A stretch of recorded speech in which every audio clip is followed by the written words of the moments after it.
Good morning, everyone. I hope this finds you well and living your best life in Jesus Christ. I heard the other day a story of an older lady who had never flown on an airplane. Her children bought a ticket to a nearby city where some of her friends lived. On the day of the flight, she entered the plane with great excitement and anticipation. When she settled into her seat, however, she noticed that the upholstery was slightly soiled. So complaining, she moved to another seat, but here she started complaining about the baby crying across from her. So then she moved to the rear of the cabin, but now she was complaining that it was too hot. She was about to change her seat for the third time when the flight attendant announced that passengers should prepare for landing. The lady sat up and said, "Well, if I had known the trip was so short, I wouldn't have spent so much time complaining." So there's a suggestion for you. Don't spend your time complaining. The trip might be shorter than you think. I, like everyone else, sometimes find myself falling into that complaining trap, and often I am reminded of my complaining attitude in the most pointed of ways. This last Saturday, our little guy from next door, Landry, reminded me of this. It seems Nancy had decided to fix biscuits and have Landry help.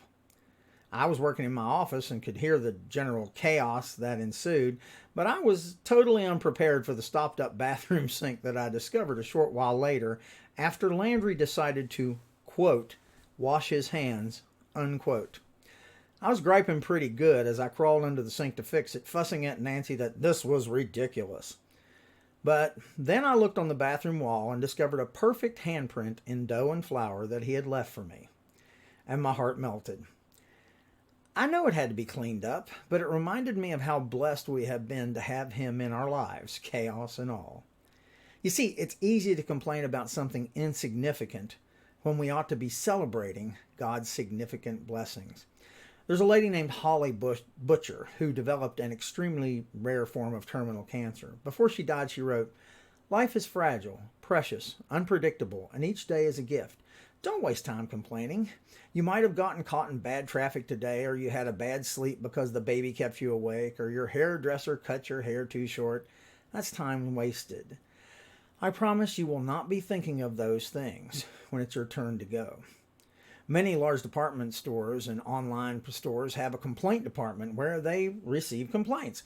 Some people just enjoy visiting the complaint department. It's time to close that counter and the entire department. Here's a suggestion. Take all of your complaints today and type them out neatly in capital letters on the back of a postage stamp. You're permitted as many complaints as you can put on the stamp. Lick the stamp, put it on a piece of paper, and put that paper in the trash. Paul says in Philippians 2:14-16, "Do everything without grumbling or arguing, so that you may become blameless and pure, children of God, without fault in a warped and crooked generation. Then you will shine among them like stars in the sky, as you hold firmly to the word of life." See, Paul knows that we have two choices. We can either complain and whine, or we can celebrate and shine. So you got a choice. Complain or celebrate, whine or shine. It's your choice today.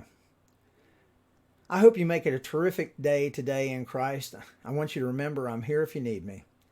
And I love you all.